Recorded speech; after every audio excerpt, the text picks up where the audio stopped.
Occasion ఏదైనా location ఎక్కడైనా తెలుగువారి వేడుక అంటే ఆలివ్ మిఠాయి ఉండాల్సిందే. ఆంధ్రప్రదేశ్లోకి మరొక 31,167 కోట్ల రూపాయల పెట్టుబడులు రాబోతున్నాయి. దీనికి సంబంధించి గ్రీన్ సిగ్నల్ ఇచ్చేసింది. స్టేట్ ఇన్వెస్ట్మెంట్స్ ప్రమోషన్ బోర్డు తీసుకొచ్చినటువంటి ప్రపోజల్స్కి సంబంధించి ఏపీ సీఎం చంద్రబాబు నాయుడు సమీక్ష సమావేశం నిర్వహించారు. ఈ సమావేశం ఆధారంగా కొన్ని నిర్ణయాలు తీసుకున్నారు. ఆ నిర్ణయాల్లో భాగంగా ఈ ఇన్వెస్ట్మెంట్కి సంబంధించినటువంటి ప్రపోజల్స్ అన్నిటికీ కూడా రాష్ట్ర ప్రభుత్వం ఆమోద ముద్ర వేసింది. అతి త్వరలోనే దీనికి సంబంధించినటువంటి పనుల పరంపర ప్రారంభమవుతుంది. అంటే ప్రొసీజరల్గా స్టేట్ గవర్నమెంట్ ఇచ్చినటువంటి డెడ్ లైన్ ప్రకారం 100 రోజుల్లో ఈ ప్రపోజల్స్ అన్నీ కూడా గ్రౌండ్ అవ్వాల్సినటువంటి అవసరం ఉంటుంది. సో మళ్ళీ ఒక 31,000 కోట్ల రూపాయల పెట్టుబడులకు సంబంధించినటువంటి ప్రతిపాదనలు ఇందులో ఉన్నాయి.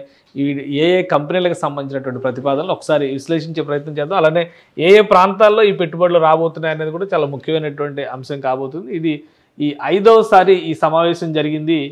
స్టేట్కి సంబంధించి ఇన్వెస్ట్మెంట్స్ ప్రమోషన్ బోర్డు నిర్వహించినటువంటి సమావేశం ఇది. ఇందులో ఫైనల్గా తీసుకున్నటువంటి నిర్ణయాల్లో భాగంగా కొన్ని కంపెనీలకి సంబంధించిన ప్రతిపాదనల్ని క్లియర్ చేశారు. అందులో మేజర్ కంపెనీలు కూడా కొన్ని ఉన్నాయి. చూద్దాం. మహామాయ ఇండస్ట్రీస్ లిమిటెడ్ విజయనగరం జిల్లాలో 2,063 కోట్ల రూపాయలతో ఒక ఫ్యాక్టరీని స్టార్ట్ చేయబోతుంది. సో ఈ ఇన్వెస్ట్మెంట్స్కి సంబంధించి 1000 ఉద్యోగాలు వస్తాయి. ఇక రెండోది ప్రీమియర్ ఎనర్జీస్ లిమిటెడ్, ఇది నాయుడుపేటలో రాబోతుంది. ఆల్రెడీ ఇంతకు ముందర దీనిపైన చాలా చర్చ జరిగింది. ఎందుకంటే ఇది ఐపీఓకి సంబంధించి సెబీకి ఒక రిపోర్టు సబ్మిట్ చేసింది. తెలంగాణలో స్టార్ట్ అవ్వాల్సినటువంటి ప్లాంట్ ఇది ఆంధ్రాకి షిఫ్ట్ అవుతుంది. మొత్తం మీద 1,800 కోట్ల రూపాయలకు సంబంధించిన ప్లాంట్ అన్నారు. దానికి అడిషనల్గా మరొక ప్లాంట్ని కూడా డిజైన్ చేశారు. రెండు కలిపి 4,200 కోట్ల రూపాయల పెట్టుబడులు, 1,500 ఉద్యోగాలు రాబోతున్నాయి ఆంధ్రప్రదేశ్లో. ఇది నాయుడుపేట, అంటే ఉమ్మడి నెల్లూరు జిల్లా పరిధిలో ఉండేది. ఇప్పుడు ప్రస్తుతం తిరుపతి జిల్లాలో ఉన్నటువంటి నాయుడుపేటకు వస్తుంది. ఇక ఎల్జీ వెండర్స్కి సంబంధించి ఇది శ్రీ సిటీలో వస్తున్నటువంటి ఇన్వెస్ట్మెంట్. శ్రీ సిటీకి 2 ఇన్వెస్ట్మెంట్స్ వస్తున్నాయి. ఈ ప్రపోజల్స్లను బట్టి చూస్తే ప్రొటీరియల్ లిమిటెడ్ శ్రీ సిటీలో పెడుతుంది. అలానే ఎల్జీ వెండర్స్ కూడా ఎక్స్పాన్షన్ ప్రోగ్రామ్ అందులో పెడుతుంది. దానికి సంబంధించి 839 కోట్ల రూపాయలు ఎల్జీ వెండర్స్ పెడుతుంది. ఇక ప్రొటీరియల్ లిమిటెడ్ వచ్చి 1,055 కోట్ల రూపాయలు ఇన్వెస్ట్ చేయబోతున్నారు. ఈ 2 సంస్థలకు సంబంధించినటువంటి జాబ్ ఆపర్చునిటీస్ చూస్తే కనుక ఎల్జీ వెండర్స్ మరొక 692 మందికి ఉద్యోగాలు ఇవ్వబోతుంది. 515 మందికి ప్రొటీరియల్ లిమిటెడ్ ఇవ్వబోతుంది. ఇక స్నేహ ఫార్మ్స్ ప్రైవేట్ లిమిటెడ్ కూడా ఈ లొకేషన్ ఇంకా డిసైడ్ అవ్వలేదు, కానీ 459 కోట్ల రూపాయల పెట్టుబడులతో 559 ఉద్యోగాల కల్పనకి రెడీ అవుతుంది. దీనికి కూడా ఎస్ఐపిబి గ్రీన్ సిగ్నల్ ఇచ్చింది. అంటే ఎస్ఐపిబి పెట్టినటువంటి ప్రతిపాదనల పైన రాష్ట్ర ప్రభుత్వ ముఖ్యమంత్రి సమావేశం నిర్వహించారు. ఆ సమావేశంలో దీనికి కూడా క్లియరెన్స్ ఇచ్చారు. ఇక Petras silicon private limited Sathya Sai జిల్లాలో 585 కోట్ల రూపాయలతో 477 ఉద్యోగాలు ఇవ్వబోతుంది. డిక్సాన్ టెక్నాలజీస్ తిరుపతి, కడపలో తమ ఆపరేషన్స్ మొదలు పెట్టబోతున్నాయి. ఇన్వెస్ట్మెంట్స్, జాబ్ ఆపర్చునిటీస్ సంబంధించినటువంటి డీటెయిల్స్ ఇంకా ఫైనల్ కావాల్సి ఉంది. ఇక అవిసా ఫుడ్స్ అండ్ ఫ్యూయల్స్ కృష్ణా జిల్లాలో 500 కోట్ల రూపాయలు పెట్టుబడులు పెట్టబోతుంది. 500 ఉద్యోగాలు రాతున్నాయి. అంటే కృష్ణా జిల్లాలో మల్లవల్లి సెజ్ ఉంది. ఈ మధ్యనే మనం చూస్తే కనుక అశోక్ లేలాండ్ కంపెనీ ఆపరేషన్స్ ప్రారంభించింది.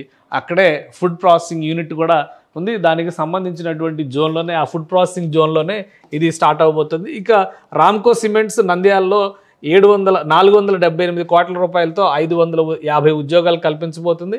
HFCL and MMWL Sri Sathya Sai జిల్లాలో 1,198 కోట్ల రూపాయలతో 870 ఉద్యోగాలు ఇవ్వబోతున్నాయి. Top stone metals alloys India, ఈ కంపెనీకి సంబంధించి శ్రీకాకుళంలో ఇన్వెస్ట్మెంట్స్ పెడుతుంది. 32 కోట్ల రూపాయల ఇన్వెస్ట్మెంట్స్, 200 మందికి ఉద్యోగ అవకాశాలు రాబోతున్నాయి. టాటా కన్సల్టెన్సీ సర్వీసెస్ విశాఖపట్నంలో 1,370 కోట్లు పెట్టుబడి, 12,000 ఉద్యోగాలు. ఇది ఒక గొప్ప ప్రాజెక్ట్ కాబోతుంది. ఒక గేమ్ చేంజర్ ప్రాజెక్ట్ కాబోతుంది విశాఖ చరిత్రలో మనం చూసినప్పుడు. ఎందుకంటే ఇది చాలా పెద్ద ఆపర్చునిటీస్, జాబ్ ఆపర్చునిటీస్ విషయంలో 1,200 ఉద్యోగాలు ఇవ్వబోతుంది.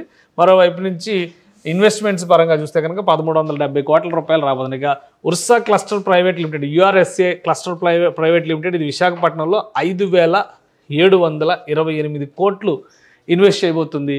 సో ఇక్కడ 2,500 ఉద్యోగాలు ఇవ్వబోతుంది. ఈ రెండు కూడా చాలా ముఖ్యమైనటువంటి ఆపరేషన్స్గా మనం చూడాల్సి ఉంటుంది. టాటా కన్సల్టెన్సీ సర్వీసెస్ కానీ, అలానే యుఆర్ఎస్ఏ ఉర్సా క్లస్టర్స్ సంబంధించి. ఎందుకంటే ఇది డేటా ఎనర్జీ రంగంలో, డేటాకి సంబంధించినటువంటి ప్రాసెసింగ్ రంగంలో ఇది చాలా ముఖ్యమైనటువంటి సంస్థ. అలానే సాఫ్ట్వేర్ సర్వీసెస్కి టాటా కన్సల్టెన్సీ చాలా ముఖ్యమైనది. ఈ రెండు కూడా ఒక విధంగా చెప్పాలంటే సాఫ్ట్వేర్ ఐటీ సెక్టార్కి, విశాఖలో ఐటీ సెక్టార్కి బూస్ట్ ఇచ్చేటువంటి ఇన్వెస్ట్మెంట్స్ అయ్యేటువంటి అవకాశం ఉంది. మొత్తం మీద 14,500 ఉద్యోగాలు ఈ రెండు కంపెనీల వల్ల రాబోతున్నాయి. ఇక జేఎస్డబ్ల్యూ నియో ఎనర్జీ లిమిటెడ్, ఇది కర్నూలులో 660 కోట్ల రూపాయల పెట్టుబడులతో 110 ఉద్యోగాలు ఇవ్వబోతుంది జేఎస్డబ్ల్యూ నియో ఎనర్జీ లిమిటెడ్. ఇక రెన్యూ విక్రమ్ శక్తి ప్రైవేట్ లిమిటెడ్ అనంతపురంలో 3,000 కోట్ల రూపాయల పెట్టుబడితో 1860 ఉద్యోగాలు ఇవ్వబోతున్నాయి. చింతా గ్రీన్ ప్రైవేట్ లిమిటెడ్, చింతా గ్రీన్ ఎనర్జీ ప్రైవేట్ లిమిటెడ్ తిరుపతిలో 2,450 కోట్ల రూపాయలు ఇన్వెస్ట్మెంట్ చేయబోతున్నారు. 2,400 ఉద్యోగాలు కూడా ఇవ్వబోతున్నారు. Chinta green energy private limited Sri Sathya Sai జిల్లాలో కూడా 7,000 కోట్ల రూపాయల పెట్టుబడులు పెట్టబోతున్నాయి.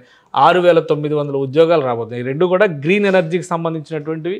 ముఖ్యంగా అనంతపురం అంటే ఉమ్మడి అనంతపురం జిల్లా పరిధిలో శ్రీ సత్యసాయి జిల్లాలో ఇది ఒక మేజర్ ఇన్వెస్ట్మెంట్ చింతా గ్రీన్ ఎనర్జీ ప్రైవేట్ లిమిటెడ్ దృష్టిలో చూస్తే. సో మొత్తంగా చూస్తే ఈసారి క్లియరెన్స్ ఇచ్చినటువంటి అమౌంట్ 31,167 కోట్ల రూపాయలకు సంబంధించినటువంటి పెట్టుబడులు గ్రీన్ మార్క్ వేసేసింది ఎస్ఐపిబి స్టేట్ ఇది సంబంధించి. అలానే డిక్సన్ టెక్నాలజీస్కి సంబంధించినటువంటి investment volume, job opportunities volume ఇంకా క్లారిటీ రావాలంటే ఇది యాడ్ కాకుండానే 31,000 కోట్ల రూపాయలకు సంబంధించినటువంటి ఇన్వెస్ట్మెంట్స్ ఆంధ్రప్రదేశ్లో కొత్తగా రాబోతున్నాయి. ఎస్ఐపిబి ఆంధ్రప్రదేశ్ చీఫ్ మినిస్టర్ ఆధ్వర్యంలో జరిగినటువంటి బోర్డు మీటింగ్ తీసుకున్నటువంటి నిర్ణయాల సారాంశం ఇది. ఈ ప్రాజెక్టులన్నీ కూడా 100 రోజుల్లో ల్యాండ్ అయ్యే విధంగా స్టేట్ ఆఫీసర్స్, స్టేట్ అడ్మినిస్ట్రేషన్ మొత్తం కూడా పనిచేసేటువంటి అవకాశాలు ఉన్నాయి. ముఖ్యంగా విశాఖపట్నంలో గ్రీన్ ఎనర్జీకి సంబంధించి రాయలసీమ ప్రాంతంలో మంచి ప్రోత్సాహకాలు ఇచ్చేటువంటి ఇన్వెస్ట్మెంట్స్ ఇందులో ఉన్నాయనేది చాలా స్పష్టంగా రాష్ట్ర ప్రభుత్వం చెబుతుంది. కాబట్టి వీలైనంత వేగంగా దీన్ని రియాలిటీలోకి తీసుకొస్తే ఉద్యోగ అవకాశాలు కూడా పెద్ద ఎత్తున రాష్ట్రంలో పెరుగుతాయని భావిస్తుంది. సుమన్ టీవీలో మీ పర్సనల్ అండ్ బిజినెస్ ప్రమోషన్స్ కోసం కింది నెంబర్కి కాంటాక్ట్ చేయండి.